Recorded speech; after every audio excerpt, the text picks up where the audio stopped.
So I'm heading down to Kent State University. I have never attended the Kent State May 4th Memorial Commemoration of the shootings. And I just need to go do this once in life. Get there a little late. But I need to walk that ground and pay tribute and experience this once.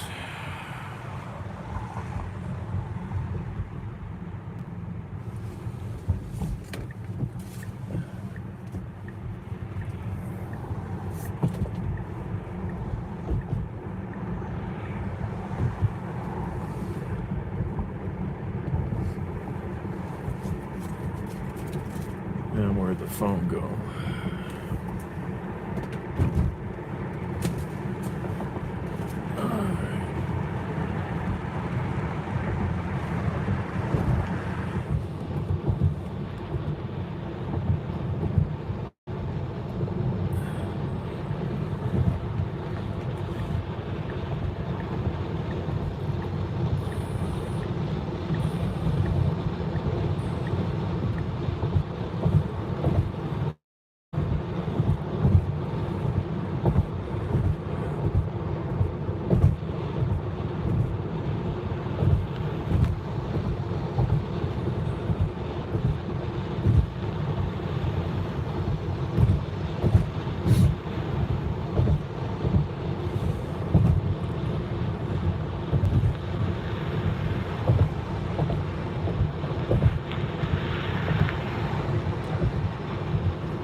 Hey, Tubbs.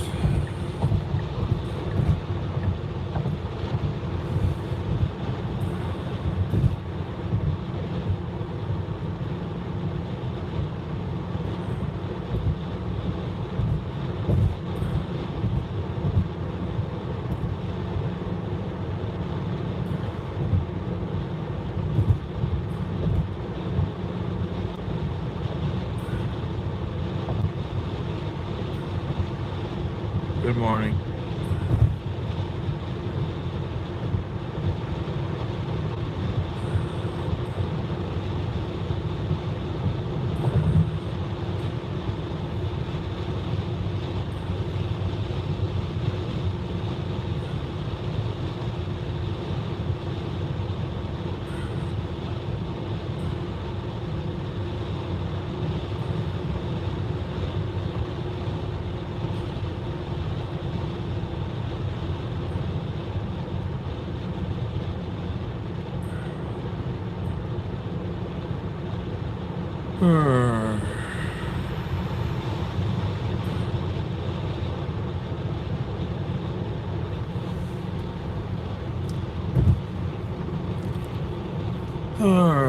How's everybody? Sun is supposed to come out. I see it leaking through here and there.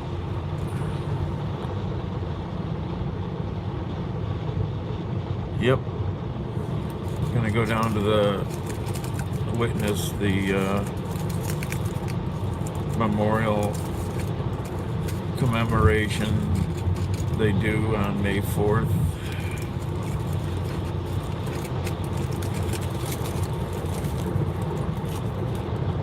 I've never gone.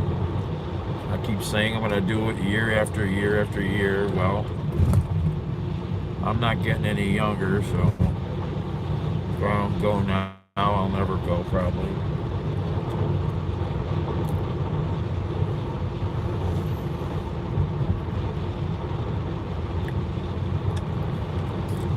Alright, that's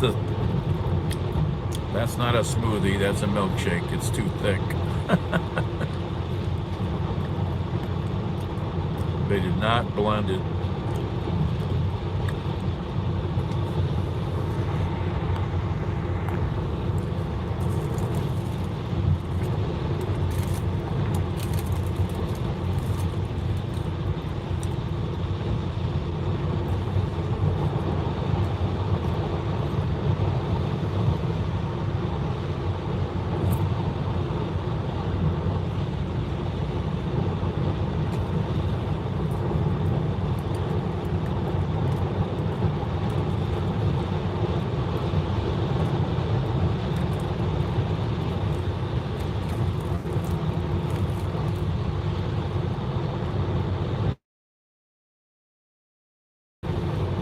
Oh, did you? So were you there? I have a friend who was running the radio, was on the air at the radio station when it happened.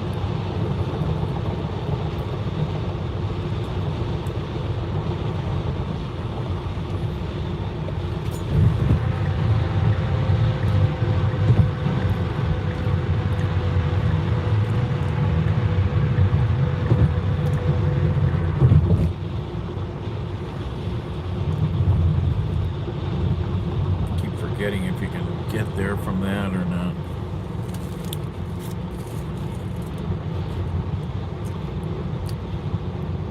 Oh, okay.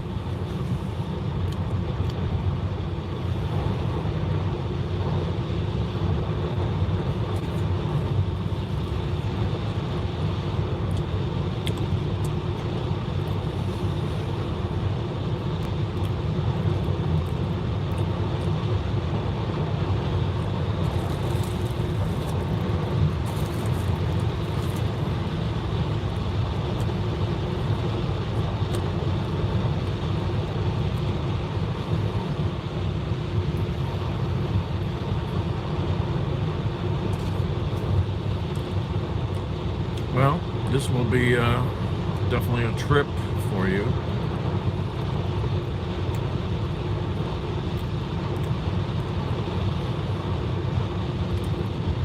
Am I going the right way?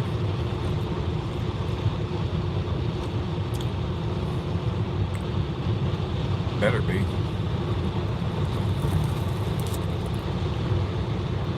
Hey, peekaboo.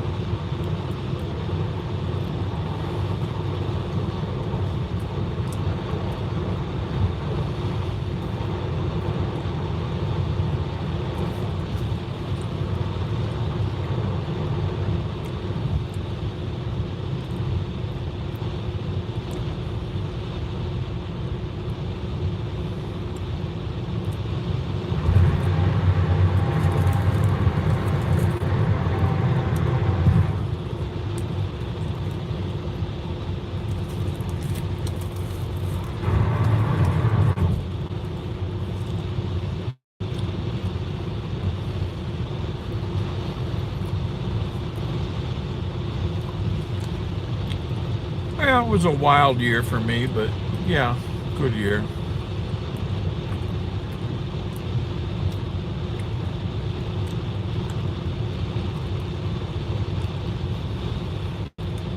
It was the year I got shot, amongst other things.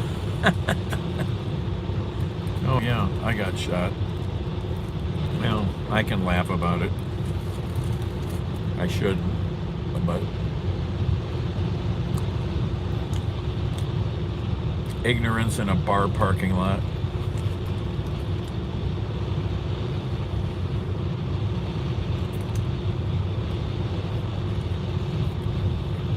I can laugh because it did nothing to me. So, I'm lucky.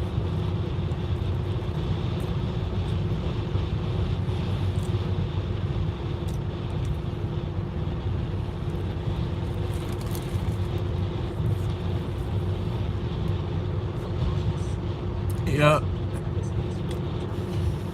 We should also welcome episodes unrepresented. While some of you are joining the conversation, Maria emails, my favorite woman artist is Suzanne Lacey. She creates community-based performance art.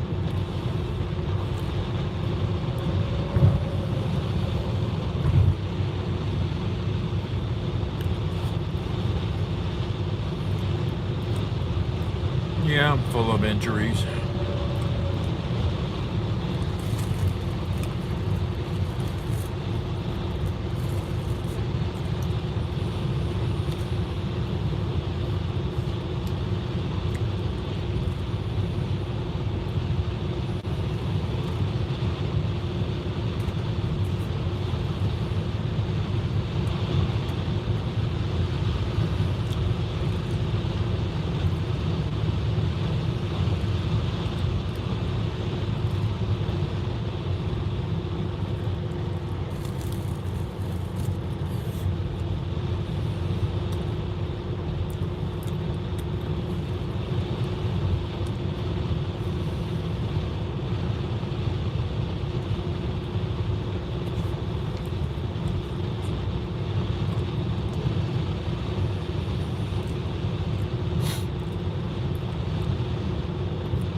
Let's see here.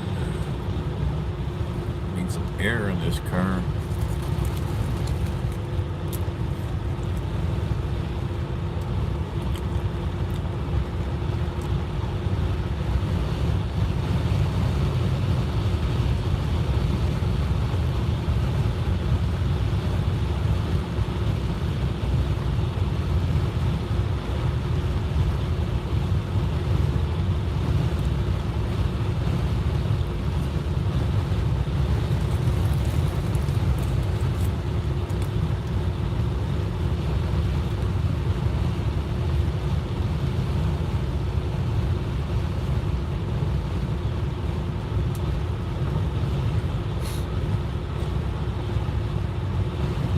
Yeah, maybe we're done with the crappy weather.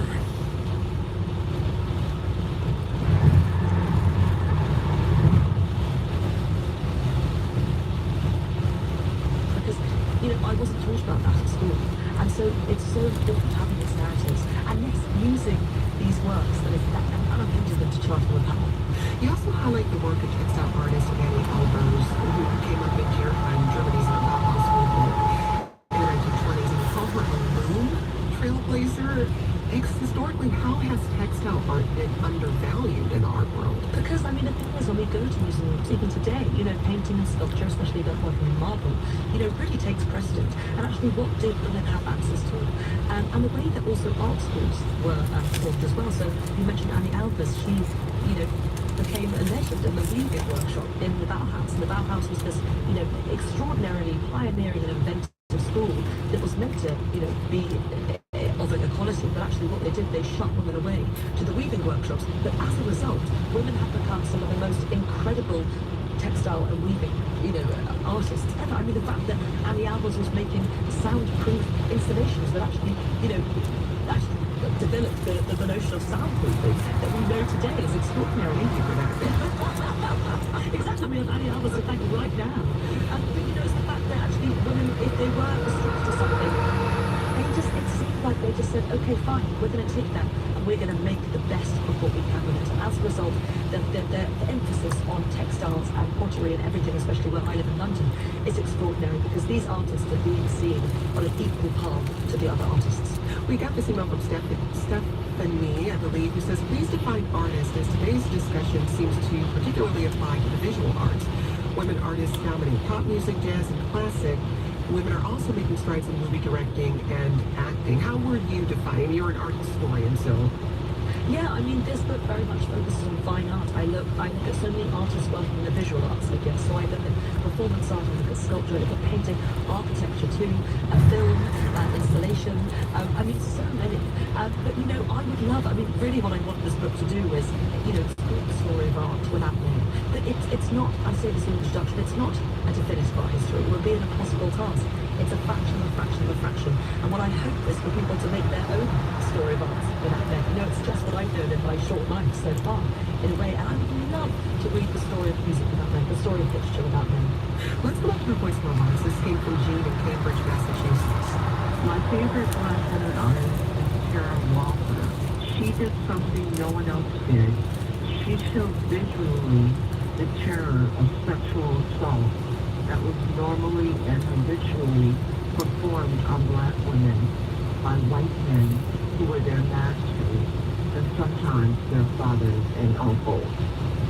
Kara Walker's work explores race, gender, oppression, and sexuality, and she's known for these huge art installations. And you write in the book about her 2014 installation, A Subtlety, The Marvelous Sugar Baby. I remember seeing, I didn't get to see it in real life, but just seeing the images of it. It was a sphinx sculpture made of sugar that was built and presented in an abandoned sugar warehouse in New York in 2014. And what I remember reading about it was there was the structure itself, but there was also just, when you went into the space, the stickiness of the floors because some of the sugar had melted. So there was this overall visceral experience you had in the space. I want to hear about that, but first we're speaking to Katie Hassel. She's an art historian and author of The Story of Art Without Men. I'm Jen White. You're listening to 1A. You say Walker is part of a legion of contemporary artists whose work is unapologetic.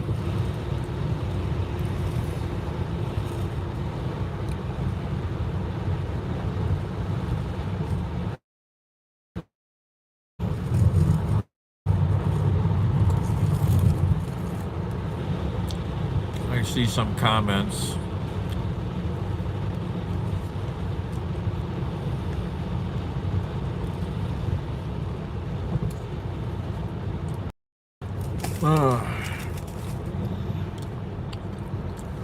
Streetsboro, Ohio. Famous for its streets.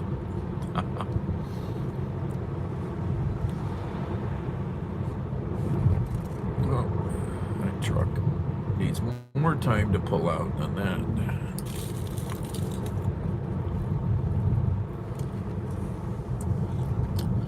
Is my phone on dark or what? No, it's very bright out.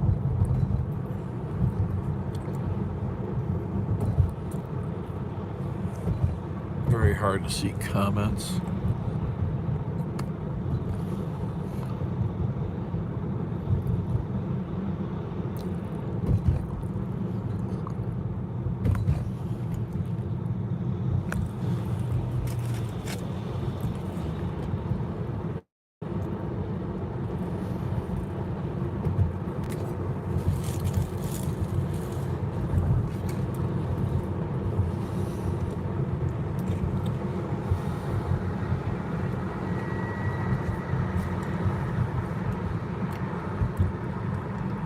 Do not get in the right lane. I've done that before and had to turn.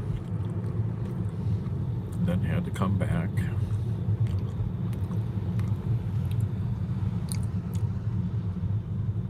Thought it started at noon. From what I read, it started at noon. But that's what I put in my calendar when I looked it up.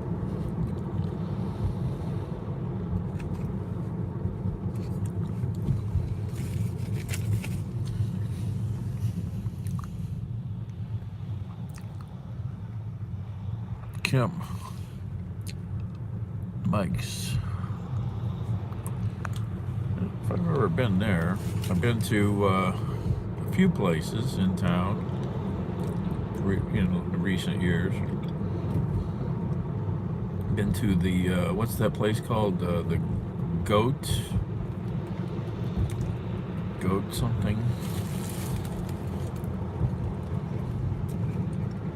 Are you in Kent, Kim?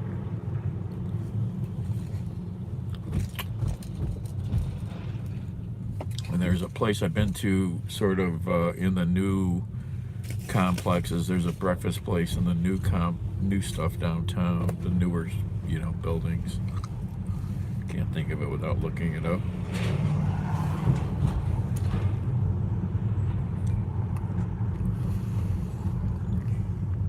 Oh, okay.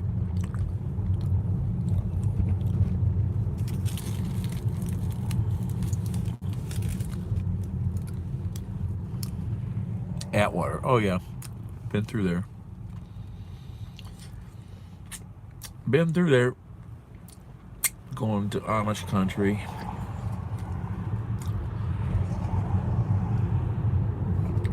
To pick up furniture back in the day. Used to go through there a lot.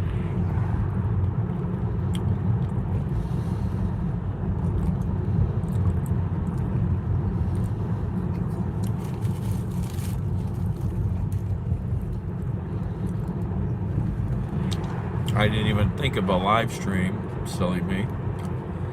Of course they would be live streaming this.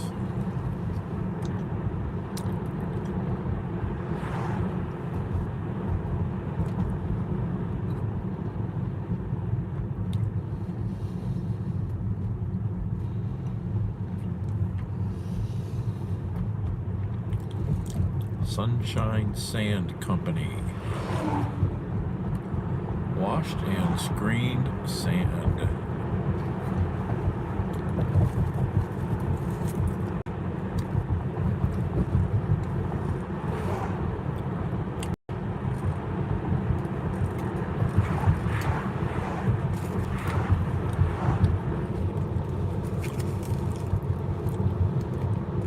reading a comment from somebody in New York City. Apparently, they're in rent-controlled apartment that costs them $2,900 a month. And I guess there's a proposal to raise rents 7%.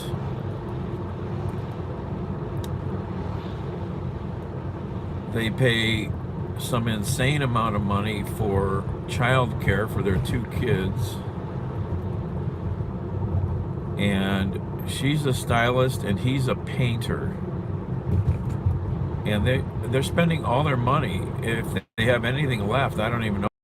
I think she said they make $72,000 combined.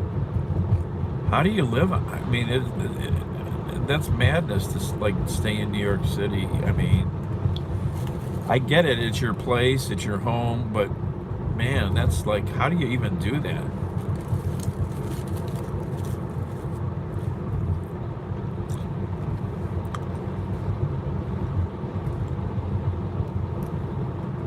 Man, I can't imagine paying $3,000 a month for rent. I live in my car, man. Jesus. It's just nuts.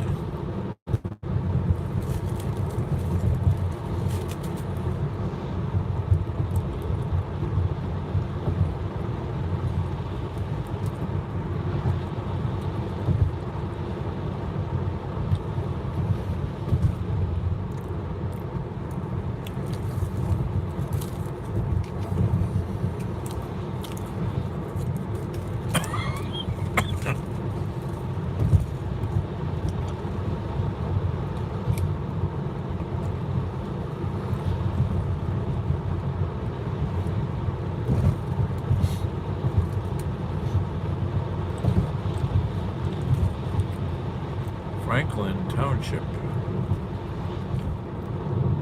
Twin Lakes.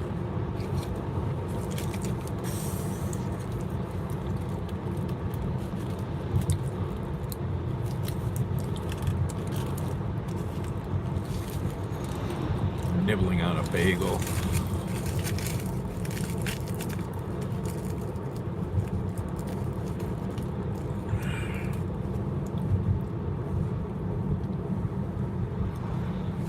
All the decades I've driven down to Kent, I always thought this was just a cool little area here with the 2 lakes on either side of the road.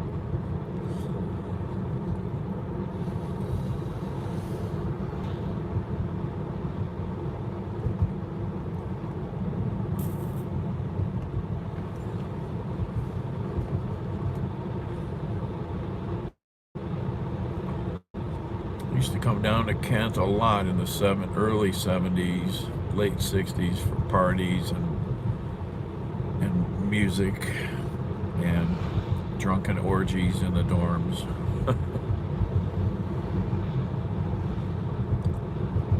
I mean, drugged out, drunken orgies. Fun times.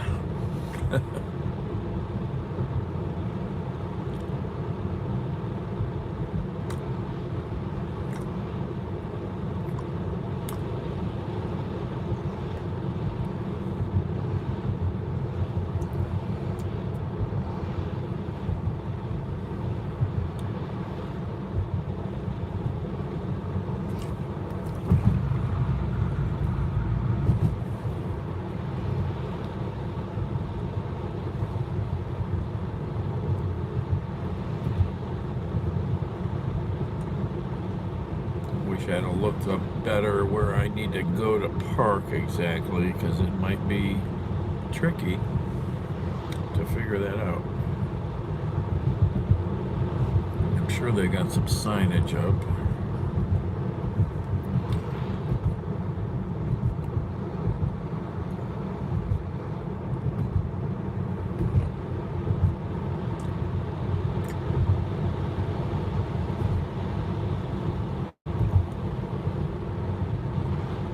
Excuse me. Is continuing his tour of northern European countries, making a stop in the Netherlands to demand international criminal proceedings for Russian leaders. NPR's Julian Haida has In typical Zelensky style, the president broke the ice at the conference with a joke. Of course, we all want to see different Vladimir here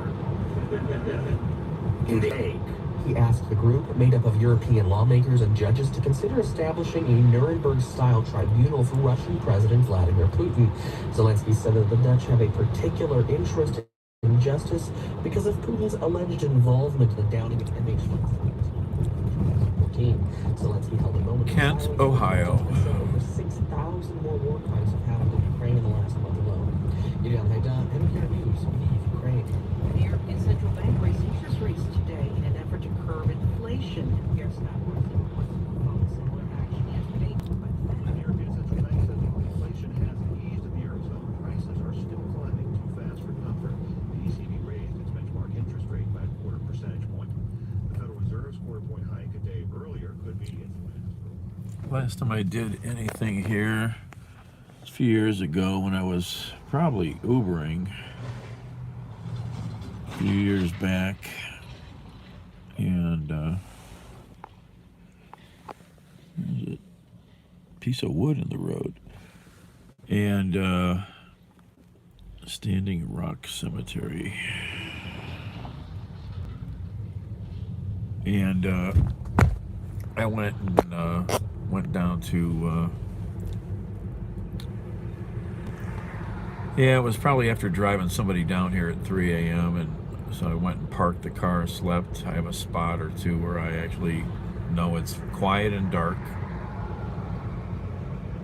And then got up and did a little walk down by the river. There's a really nice little river walk area. Hey, Scott. 77. Is that when Star Wars came out? Oh my God. I can't remember that.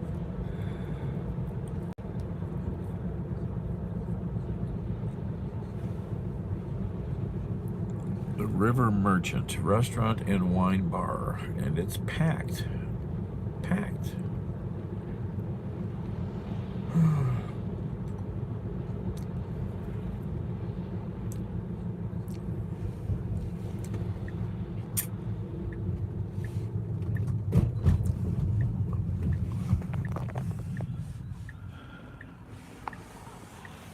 I guess I never noticed. They have a pedestrian bridge there.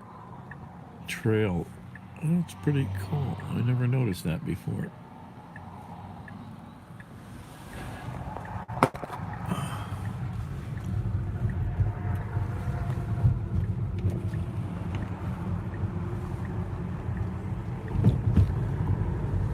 Not that there's not sidewalks on either side of this bridge, but it's cool. They've got an independent little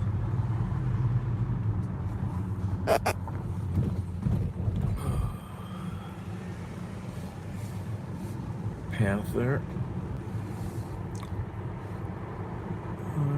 Feels like kind of home every time I come here. I've been here so many times in my life, going back multi decades. Something about Kent that feels comfortable.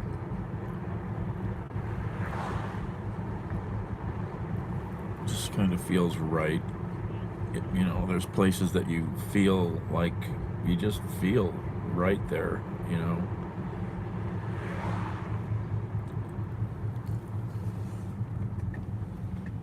Hey, Laura. Thank you.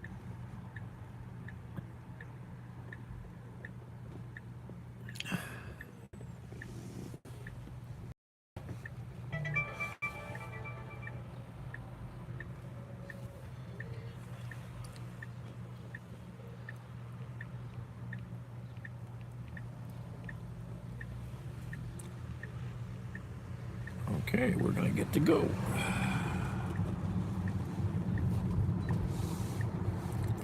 Get the Kent stage on the left, a very popular music venue. Lots of big acts come through here. Euro Gyro, famous in Kent, Ohio. Euro Gyro.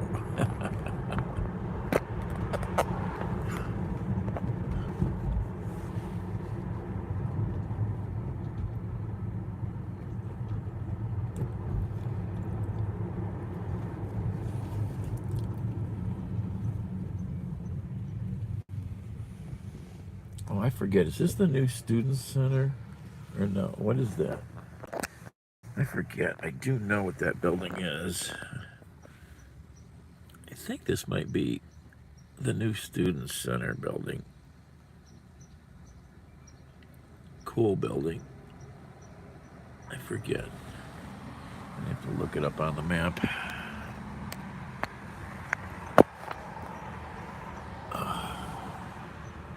I used to know the campus pretty good, but it's all kind of lost in my brain now.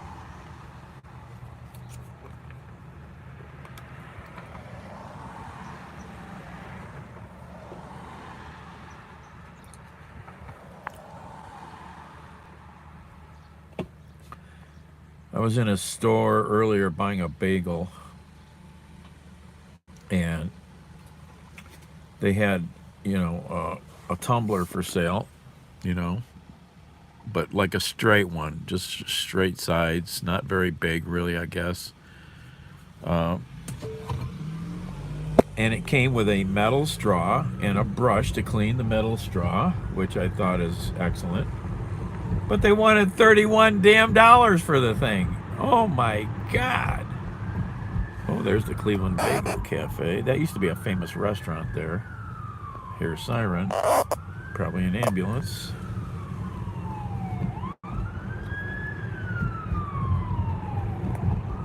Somewhere behind us. Well, the campus is on the right. $31. I mean, I get making profit in it. It is a pricey little store, little market store with a takeout, but $31 is just nuts.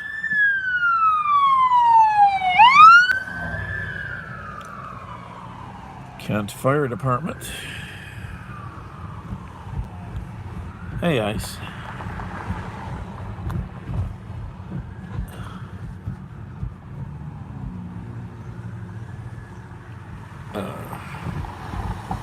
Yeah. Oh yeah, they've got this big new business building, I guess, that somebody told me they're building over here, business school.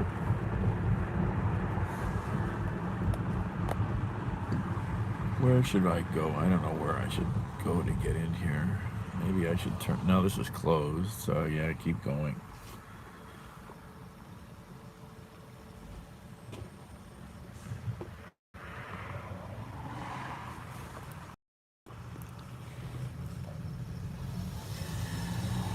Pretty good sized building.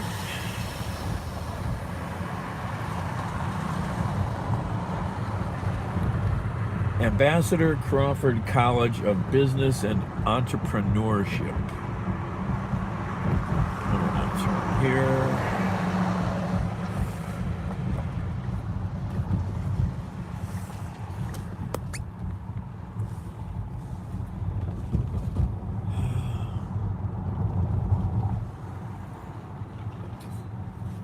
Yeah, I should have probably maybe gone the other way, but that's okay. Go this way. Gotta figure out where to park.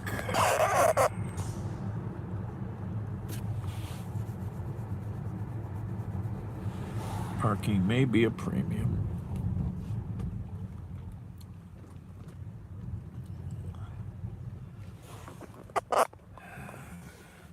Somebody else having a conniption fit here. Not sure where to go.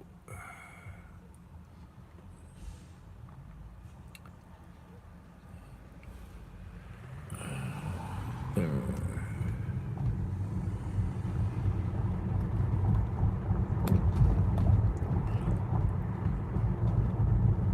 I should have parked back there, maybe. May 4th site is off to the right here. Okay. Yeah, that's... Yeah.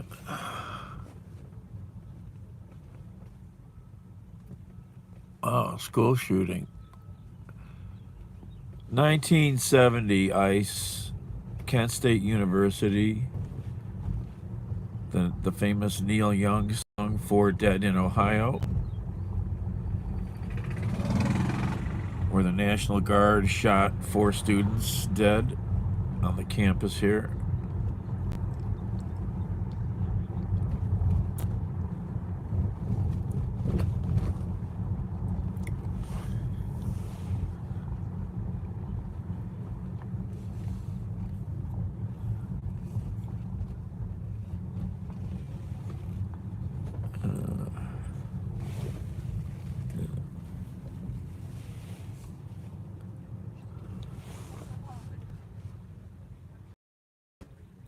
Well, there's a book here I'm hoping to buy if I can get in the bookstore and they have any left. A well-known writer and graphic novelist from Cleveland has a book out called Kent State. And I've always wanted to get a copy since it came out. And look at that, we found parking. So I need to get into the bookstore. And I have no hat. I think I lost my red cap. Not the original red cap, but the new one. I should take a battery, I suppose, huh?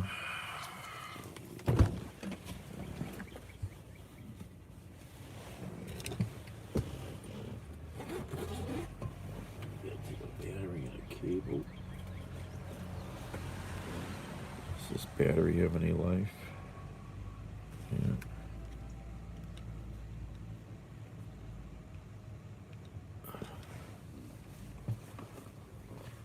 Wore out a couple. Broke 2 more cables. Oh my God, I'm so tired of cables. I don't have a hat. I'm pissed if I lost that new red hat.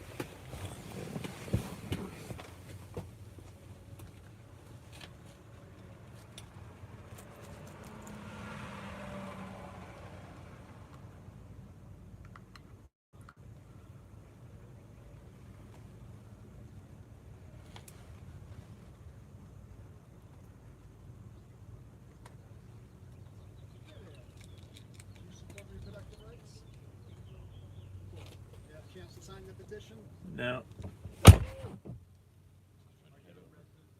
Yeah, Cuyahoga.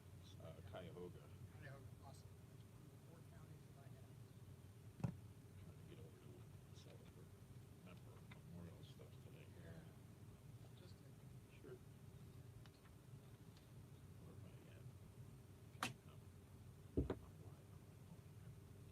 Here? Oh, here?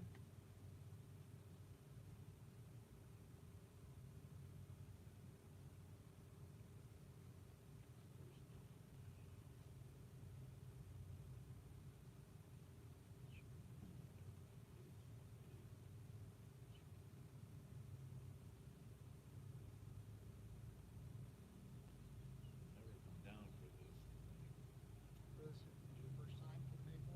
Yeah, I've been, I got friends who were, I got a friend who was at the radio station the day it happened, Yeah, lots of friends who went to school. I've gone down here forever to party.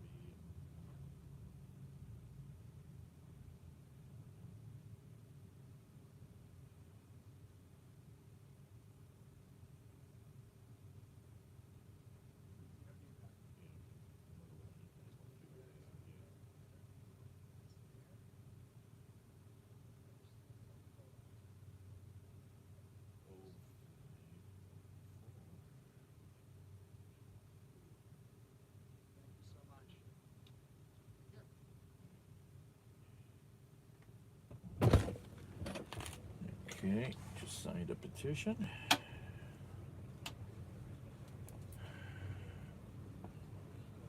Always sign the petitions unless you're against democracy. Because just signing the petition does not mean something's going to happen. You're just trying to allow discussion on the ballot. Let the ballot be the where are we at here? We're in Kent. Alright, I'm trying to think if I need to take anything. I wish I had a hat. That's okay, it's getting a little better out.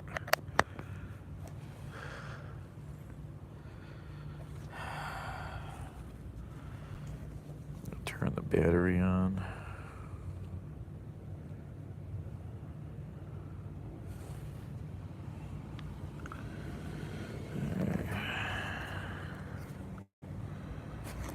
Okay, we're charging. Alright. Guess I'm gonna be okay. Gotta figure out what to do here. Guess I should go this way. I don't know.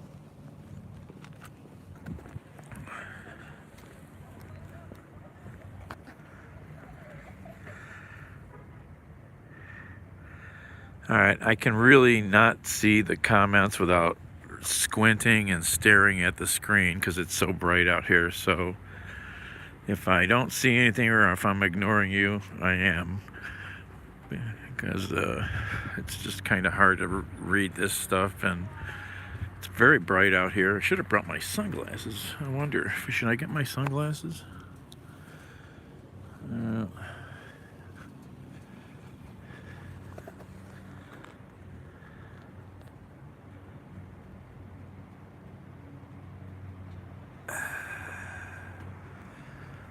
I've got a big tent set up over here.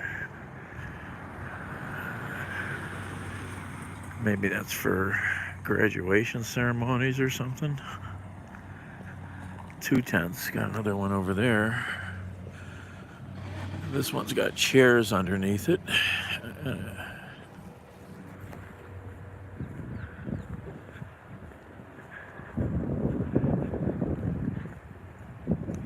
I can't believe in all my years I haven't come down to campus and actually walked around the site. I may have. If I did, it was a very long time ago.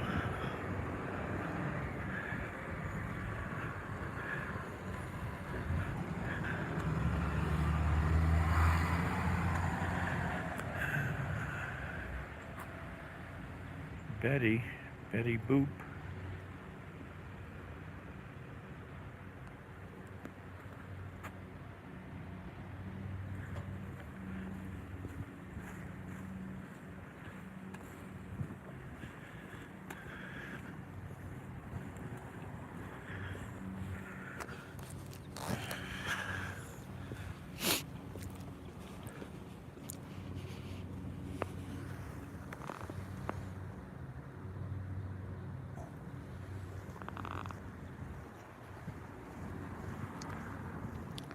Sorry, I'm easily distracted.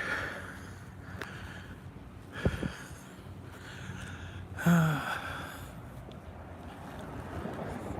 I was gonna bring my something to drink. Oh well, too late now.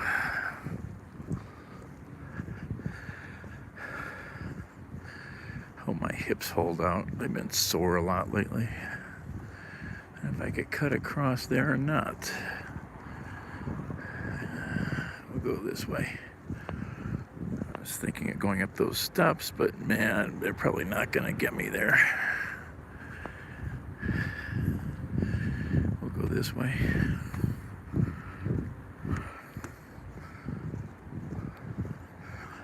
They might go that way, but I don't know. Probably do.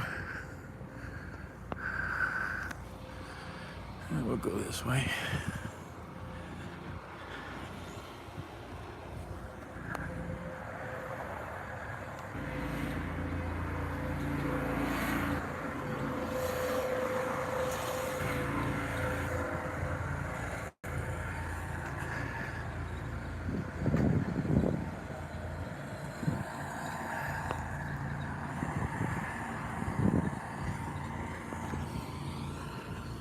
Probably go that way. Yeah. I'm gonna try this. I don't know.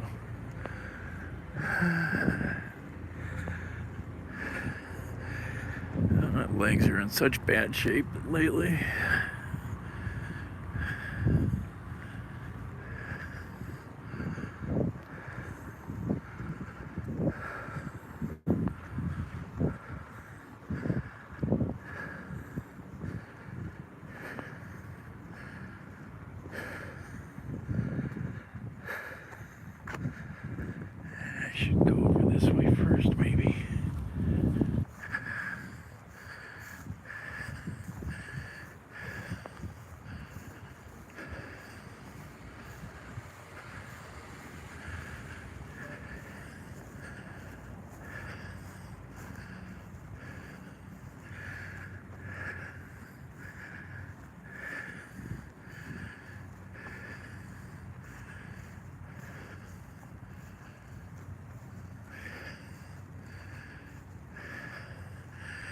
Now this is the lawn.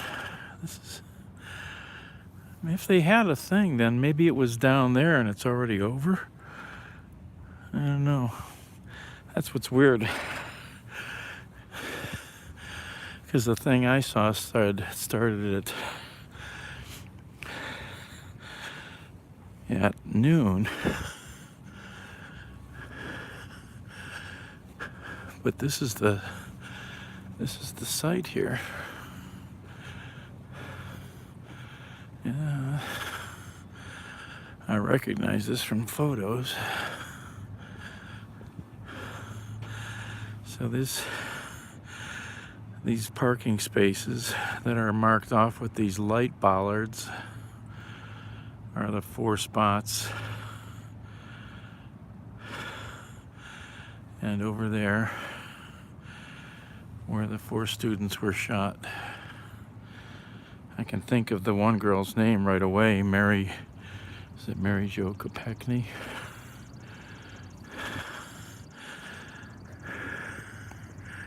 I think, I can't.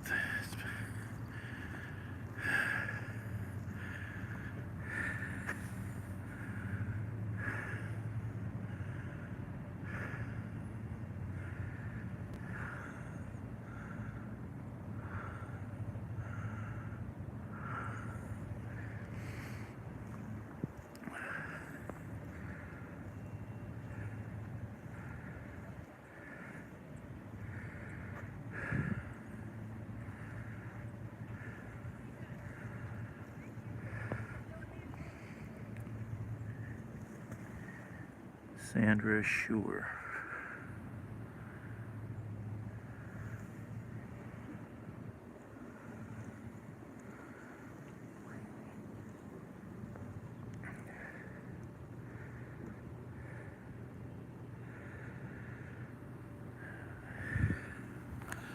It says academic freedom can get you killed. Spiro Agnew, Nixon's vice president and convicted felon.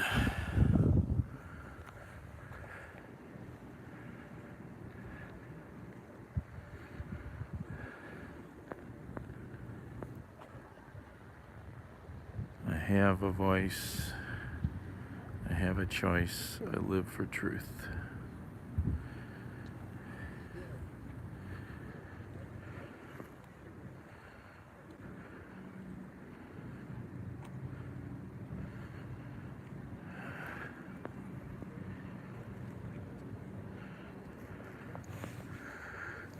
The tyrant dies and his rule is over. The martyr dies and her rule begins. Soren Kierkegaard.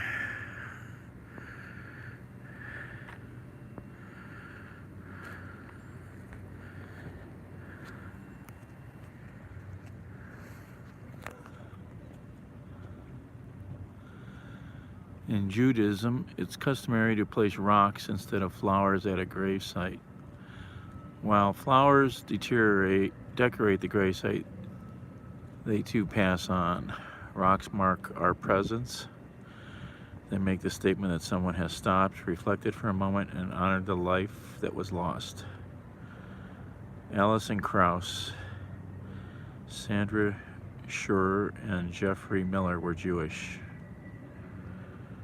In their honor, the Hillel Jewish Center has made these rocks available for those who wish to remember Alice and Sandy, Jeff, and William, according to Jewish tradition.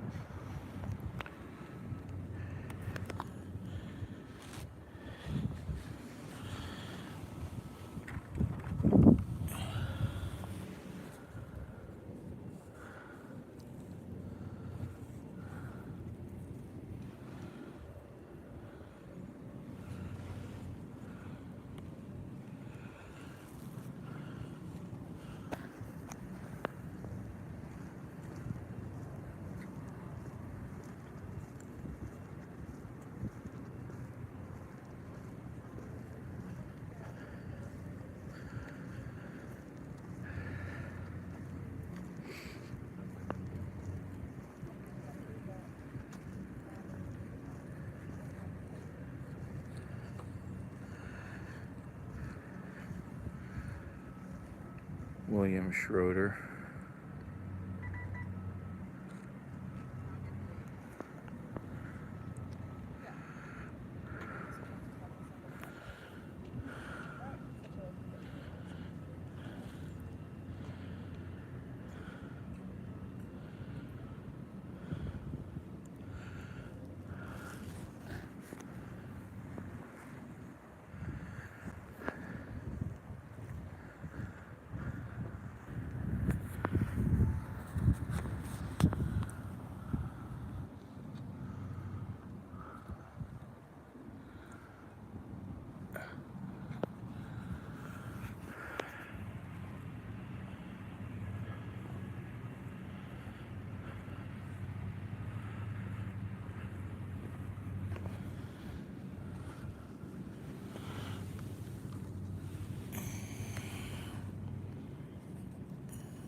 So this is quite large. I'll have to read it. I don't know if I can capture it at all.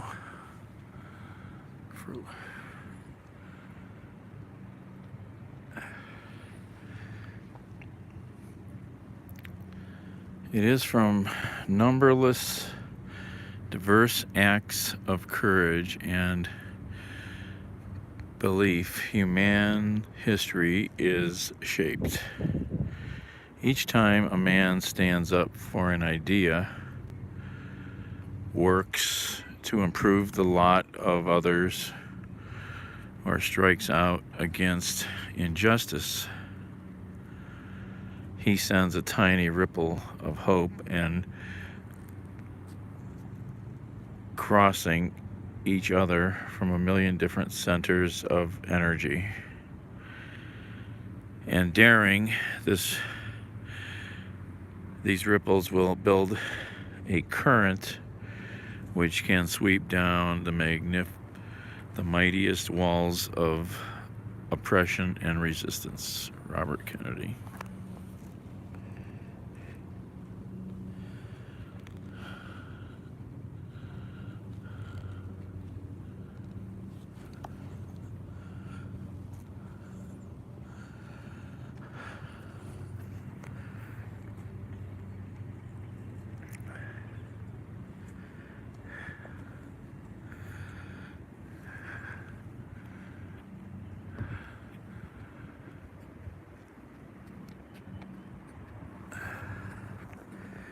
Each day, to facilitate the process by which the United States washes her hands of Vietnam, someone has to give up his life so we don't have to admit we've made a mistake.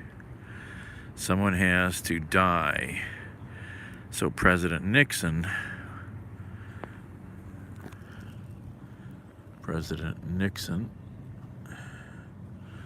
won't have to be, and these are his words, the first president to lose a war.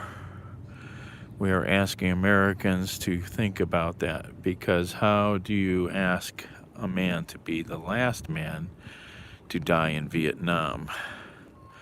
How do you ask a man to die for a mistake?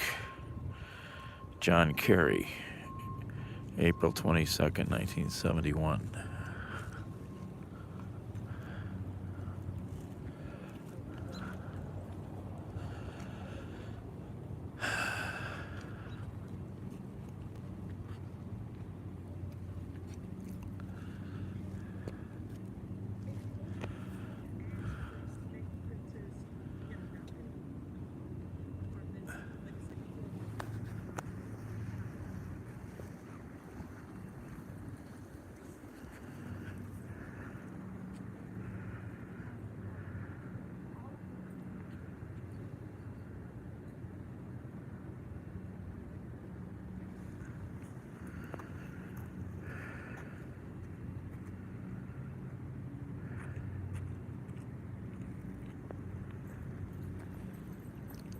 Alison Krauss.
Douglas Allen Rentman, wounded on May 4th, 1970.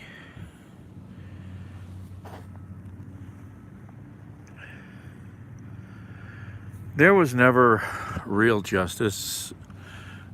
You'd have to go read about that. There were, I think, some people that were, but no real justice.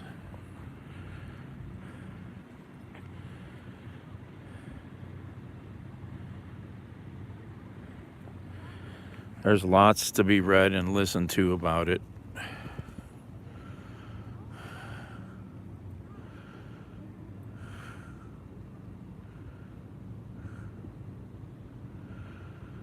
Yeah, I remember this one. The young don't even know anything. They don't even know that they are young.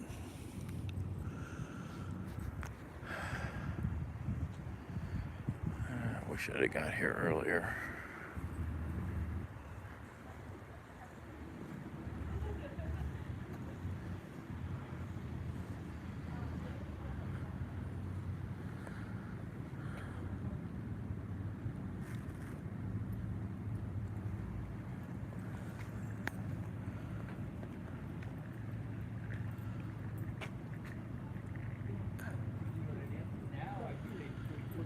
Yeah, well, some of them would get it, but yeah.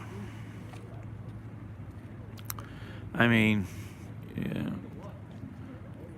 all craziness, just craziness.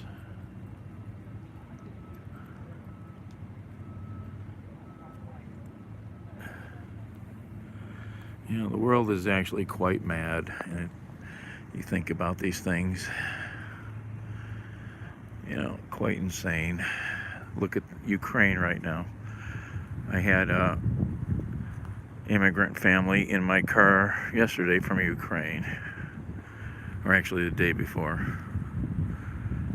and they fled because of their kids. They got 2 little ones, you know.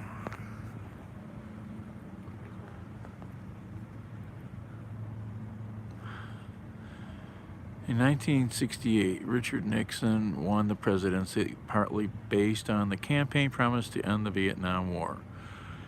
Though the war seemed to be winding down on April 30th, 1970, Nixon announced the invasion of Cambodia, triggering protests across college campuses. On Friday, May 1st, an anti-war rally was held on the Commons at Kent State University. Protesters called for another rally to be held on Monday, May 4th. Disturbances in downtown Kent that night caused city officials to ask Governor James Rhodes to send the Ohio National Guard to maintain order. Troops put on alert Saturday afternoon were called to campus Saturday evening after an ROTC building was set on fire. Sunday morning, in a press conference that was also broadcast to the troops on campus, Rhodes vowed to eradicate the problem. of protests at Kent State.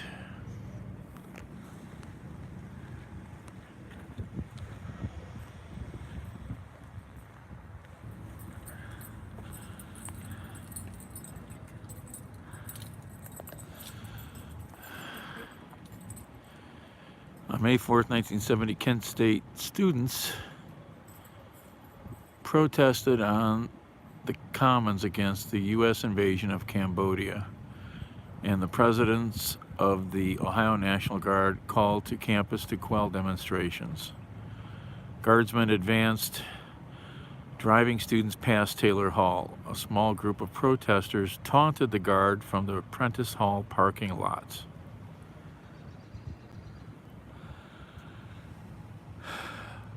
The guard marched back to the pagoda where members of Company A, 145th Infantry, and Troop G, 107th Armored Cavalry, turned and fired 61 to 67 shots during 13 seconds.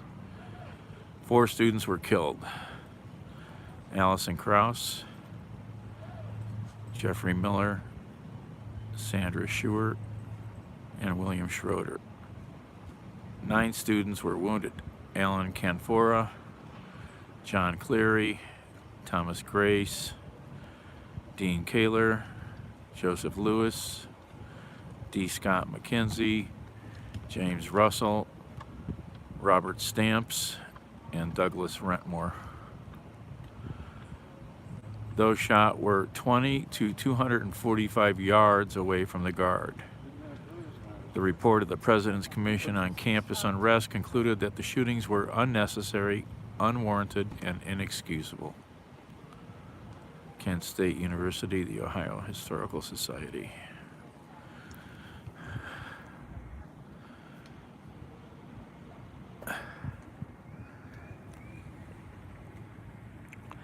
Oh, I know. Well, Nixon was quite mad. Quite insane. All right. I'll come back up here because this is the way I'll come back to my car. Go down here where the... when they reach a certain, you know, what have we done?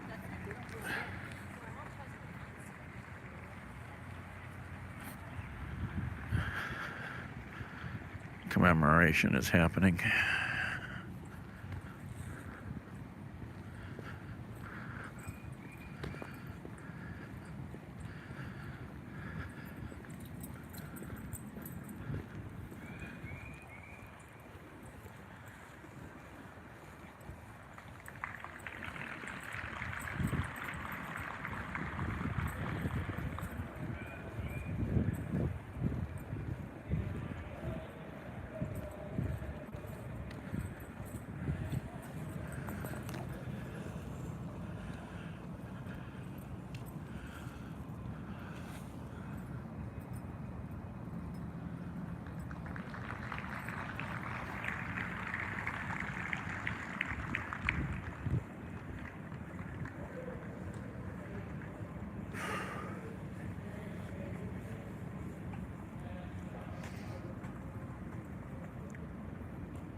in a spirit of kindness, empathy, and understanding. Thank you.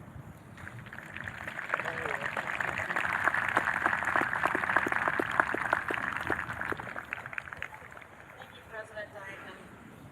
I'm now honored to introduce Dr. Neil Cooper, Chair of the May 4 Education Committee, who will update us on ongoing educational initiatives. Group of students who held up a bunch of signs just now. And I think I just want to say, Avery, those words were incredibly powerful. I feel what a privilege to be here to.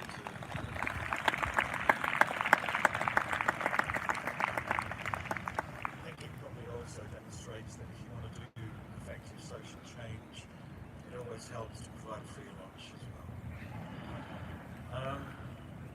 On other things, it's been a privilege to serve as chair. You can watch this as a live stream if you want to know that. You just need to go find it.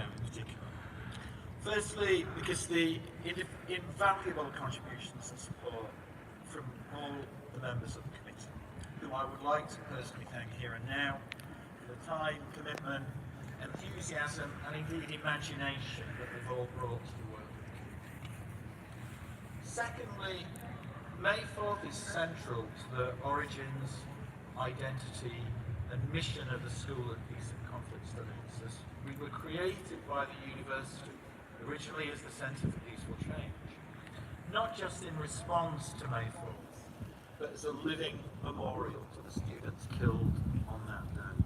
And that legacy informs everything we do in the school, every second of every day. So as director of the school, the opportunity to contribute to the commemoration of May 4th has been doubly valuable.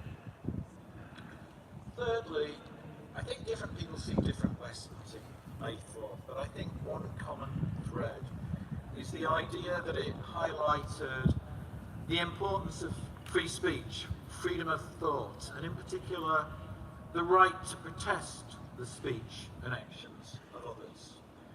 It highlighted the need for universities to function as sites where those rights can be practiced and protected every day. It highlighted the vulnerability of those rights to attempts to limit them, whether by force or indeed by other means as well. And finally, it highlighted the power of human agency to bring about change and the need to recognise and to celebrate that agency and the diverse forms that it can take, whether at Kent State or further afield. Hence, the focus of the May 4th Education Committee on this theme of power of our voices, a concern with activism and agency in general, and on the role of students and young people in changing the world for the better, whether here on campus, in Ohio, or in the world. So much of our work has involved contributing to and supporting the events that have taken place this week that connected to those ideas. And none more so than the screening yesterday of the incredibly powerful film Young Plato, as well as the stimulating discussion that we heard afterwards.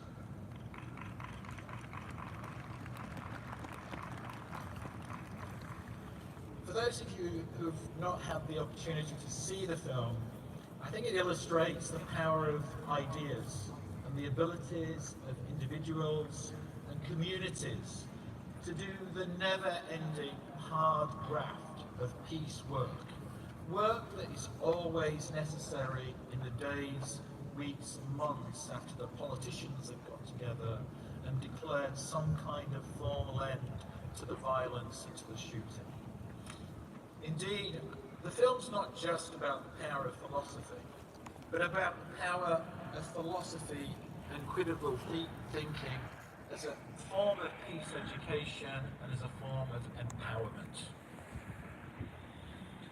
And the fact that we've been able to bring those central to the film here to Kent State, Kevin, Lisa and David, to attend the events of this week and to be present here today, I think has given the message of the film and its connection to May 4th particular resonance.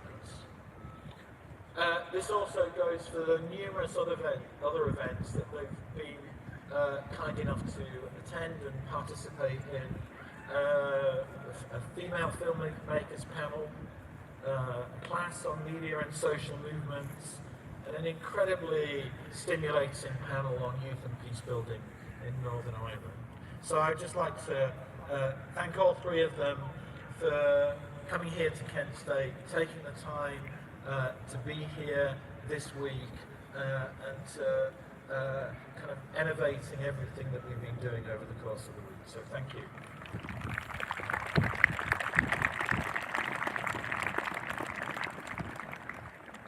However, our discussions at the May 4th Education Committee have also centred on how we can continue to remember May 4th through the coming year, and not only during the week of May 4th itself.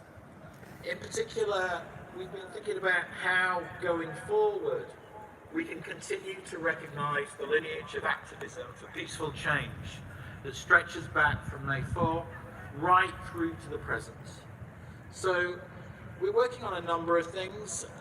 Just to give you a small sample that we're working on for the future.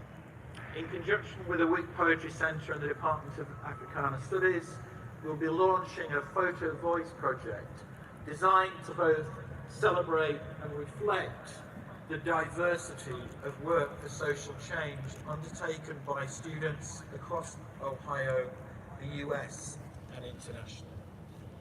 We will also be developing work with Kent State's Office of Outreach and Engagement to inaugurate a residential civics academy for students on Kent's Upward Bound programme. And needless to say, an understanding of civil and political rights and the power of human agency for social change is as important now as it was on May 4th. We're also working on Student Activism Awards that will recognise students or student organisations that embody a commitment to activism, particularly with regard to the promotion of civil and political rights and social justice. So as this illustrates, we're already beginning the work of not just planning for May 4th next year, but for May 4th related events throughout the year. And I look forward to being able to announce more of these plans in the weeks and months ahead. Thank you.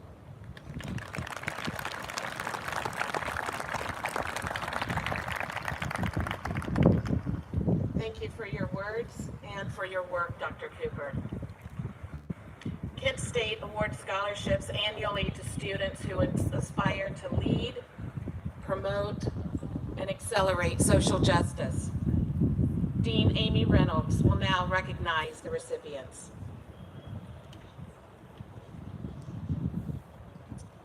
Good afternoon. 4 endowed May 4th scholarships are awarded annually in the names of the 4 students killed: Allison Krauss, William Schroeder, Sandra Scheuer, and Jeffrey Miller. This year's recipients of those scholarships are Addison Thompson, a sophomore in the School of Peace and Conflict Studies and Psychology. This is the Sandy Scheuer Memorial Scholarship. Christian Heller, a junior in the School of Peace and Conflict Studies. This is the Jeff Miller Memorial Scholarship. Isaac Halazi, a senior in the School of Peace and Conflict Studies. This is the Bill Schroeder Memorial Award. And Leah Bruce, a junior in the School of Peace and Conflict Studies. This is the Allison Krauss Memorial Scholarship. Additional scholarships awarded include the May 4th Memorial Honors Scholarship, the May 4th Commemorative Student Activism Scholarship, the Stanley and Deborah Goodall May 4th Memorial Scholarship in Education, and the Alan Canfora Activism Scholarship. The Alan Canfora Activism Scholarship celebrates Alan's life, his Kent State experience, and the importance of social justice and advocacy to society. The 2023 recipient of the Alan Canfora Activism Scholarship is Kendra Irwin. She will be an entering freshman at Kent State this fall. Congratulations to all of these scholars on these important acknowledgments of their work. I'm pleased now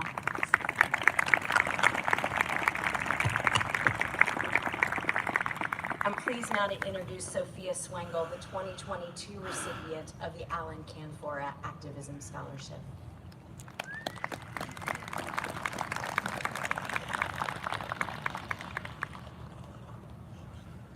Thank you, Amy. Excuse me.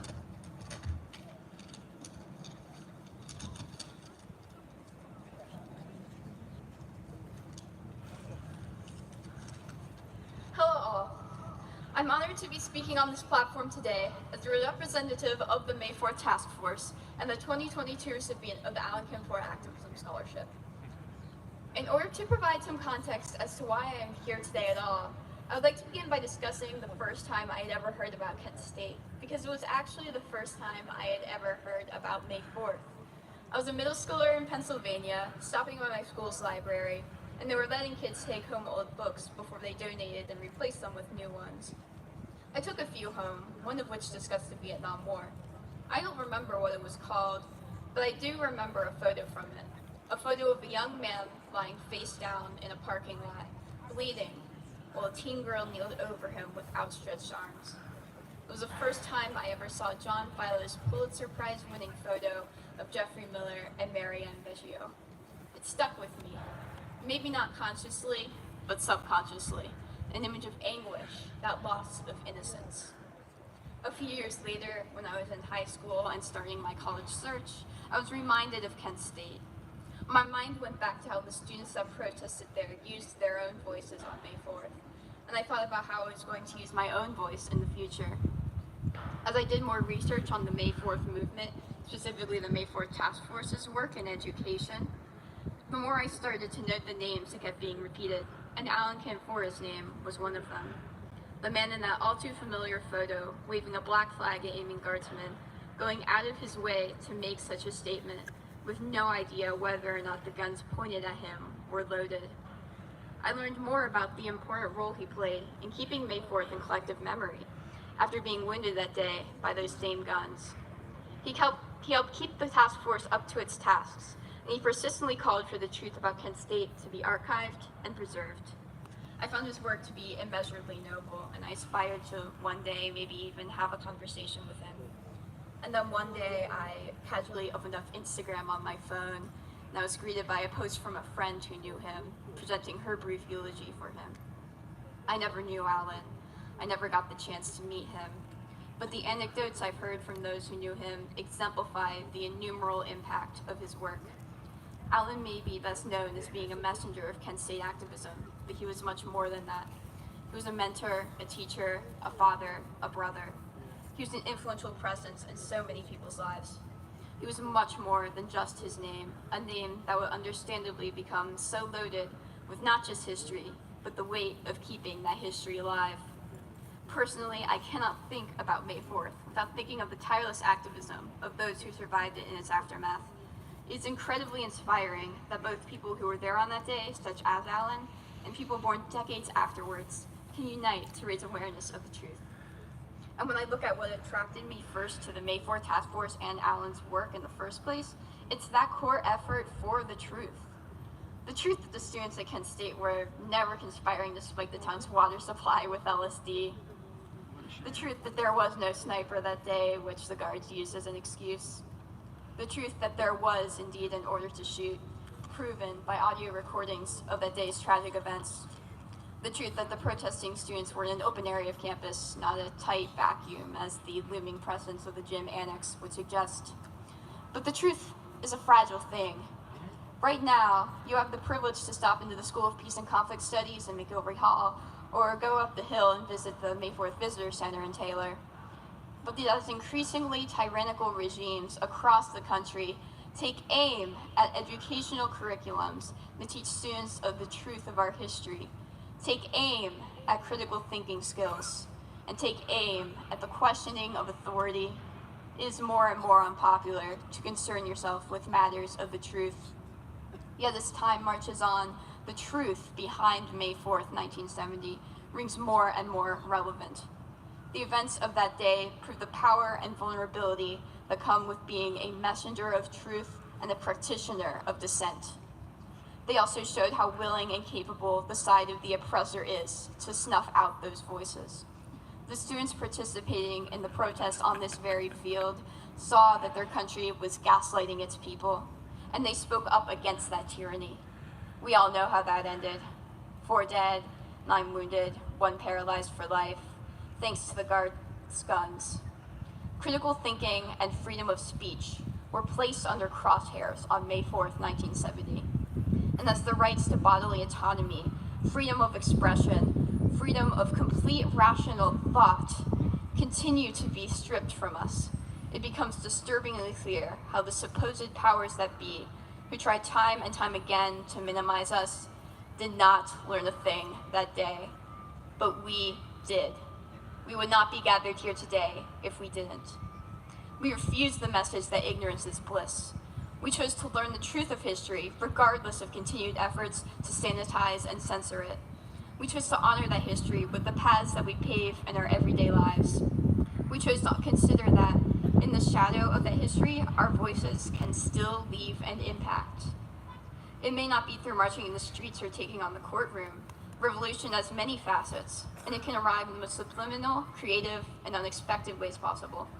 It is at its core an ethos, that conscious effort to overturn the oppressive status quo. It is the spirit of righteousness and protest stoked by Kent State students in 1970, a candle that must continue to burn bright across our campus and across the world. Alan Kinfora cannot join us today, but he would be glad to know that others are continuing from where he had to leave off. We are forced to confront mortality and humanity when we lose our greatest leaders. But we must remember that we are human all the same, and that we are capable of continuing such a legacy. As the recipient of Allen's scholarship, I feel indebted to communicating this point. It is not a matter of a select few. It is a matter of all of us. We must continue to combat the forces of ignorance that seek to beat us into complacency. We must value the power of cultural memory. We must remain inquisitive and intense in our engagement with the world. We must ask why so much work remains undone, and we must learn the answers to that question, as hard to digest as they are. And after reflecting on why we are all here together and recognizing the power we hold to finish what is left to do, we must take that brave step forwards, not backwards. Thank you. Bravo.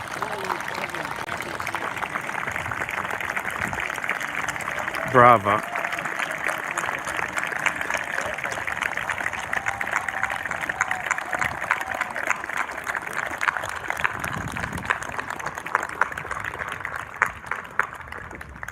Thank you, Sophia, for honoring Alan Kinfora and for advocating for truth.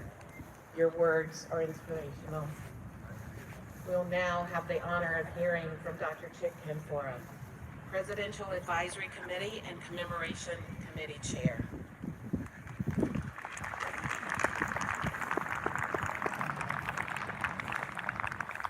These are some tough acts to follow. Thank you, everyone.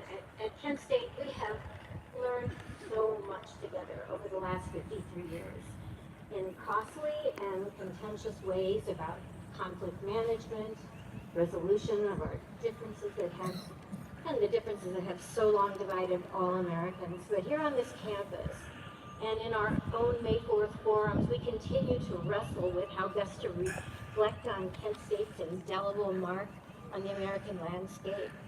And as recently as yesterday, we continue to grapple with the lessons we have learned. The Commons, Blanket Hill, the Pagoda, Prentice Hall parking lot still stand like pantheons, marking Kent State's place in America's long history of gun violence. But there are beacons of light here too. Just 1 year after Kent State shootings, the Center for Peaceful Change was created, as Neil Cooper said, to stand as a living memorial to the students killed here on May 4th, 1970. And so it is fitting at this year's commemoration to recognize the 50th anniversary of our nation's oldest university center for the study of peace. Despite its name change in 2017, the Kent State, that deserves applause. Happy 50th anniversary. Despite its name change in 2017, the Kent State School of Peace and Conflict Studies continues to teach about issues that intersect with themes connected to May 4th, including nonviolent protests, social movements, coursework on mediation and negotiation, studies of the causes and control of armed violence. We know and we continue to recognize the price of angry politics and the danger of holding fast to the things that divide us instead of working together on the issues that must unite us: civil rights, human rights, the rights of women to reproductive health, LGBTQ rights, racial equality, economic opportunity, academic freedom, free or at least affordable education, health care for all of us, affordable housing, clean air and water, a survivable planet, safe and sufficient food, peace with the nations of the world, and an end to gun violence, including state-sanctioned violence. May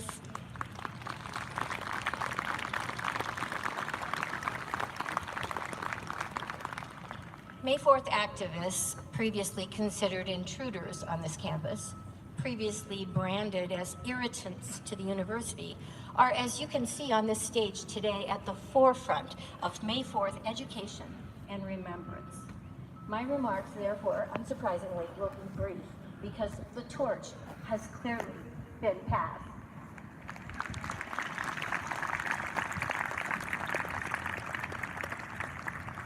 May 4th gives us a unique opportunity for renewal every spring, a very unique vantage point for looking backward and forward simultaneously in ways that connect the painful truths of our past to the future that we can and must build together. And we do so today not only by remembering what happened to us 53 years ago, but by honoring the work of students today in promoting truth, in preserving our democracy, and realizing our dream of a better America and a more fair and just world for all. Issues of importance to students today are addressed in both university and student programming this week. Kent State students are at the heart of political action, petition drives, and voter registration efforts at not just tables around campus today, but throughout the year, as our students now assume their rightful place as activists and agents of change in a world that desperately needs their attention and their action. And I do want to thank the silent protesters with us today for respecting the solemnity of our noon event, but most of all for your courage, your spirit, and your activism. They deserve our applause.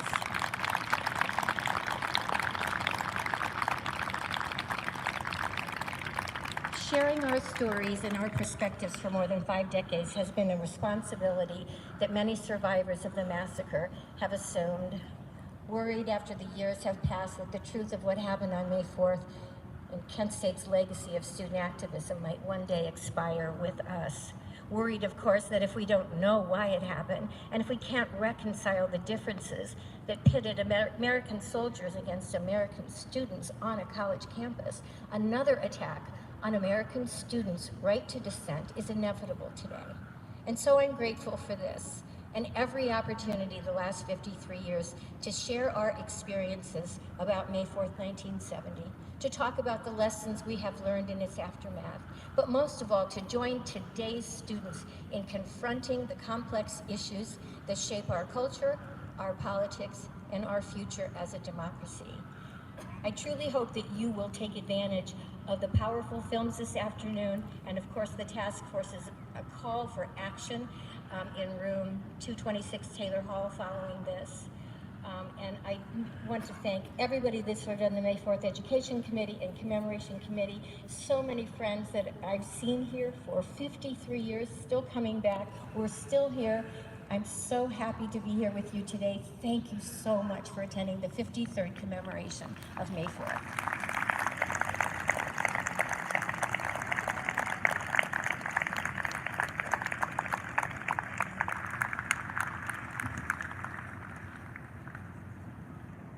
Thank you, Chick, for your leadership, your advocacy on May 4th, 1970, and today, and every single day in between.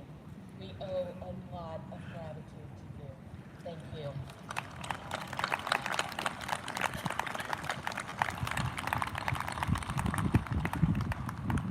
And thank you all for being here today for this commemoration. Thank you to all of our speakers, and especially our student speakers, who you can tell will keep leading, will keep advocating. Thank you for using your voices to bring about positive change.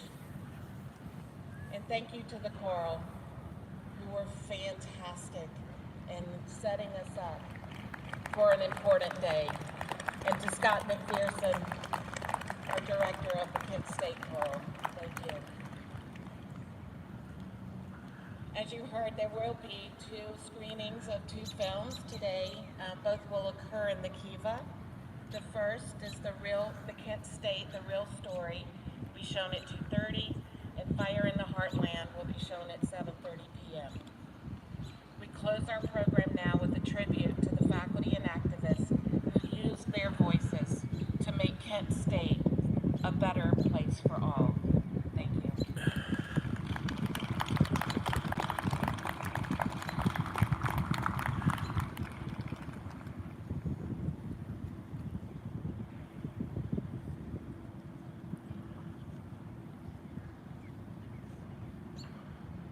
Find the cost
And that's it for this ceremony. I saw a couple names up on the screen I knew. Had the chance to know.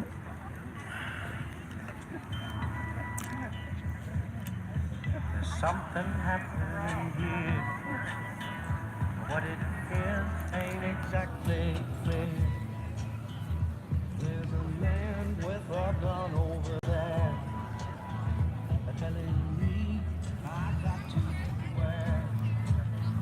It's time to stop. What's that song? It's going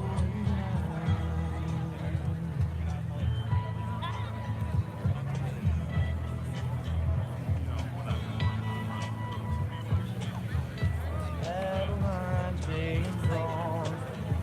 Nobody's right if everybody's wrong.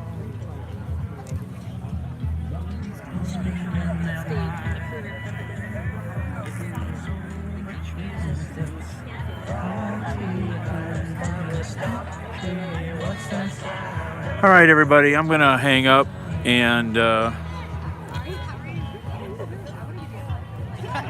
try to get over to the bookstore and then head back north. So have a good afternoon. I urge you to go find the live stream of this. I'm gonna go back and find it and watch the whole thing. I'm sure you can find it on YouTube. Peace. Remember that? Peace. Love one another.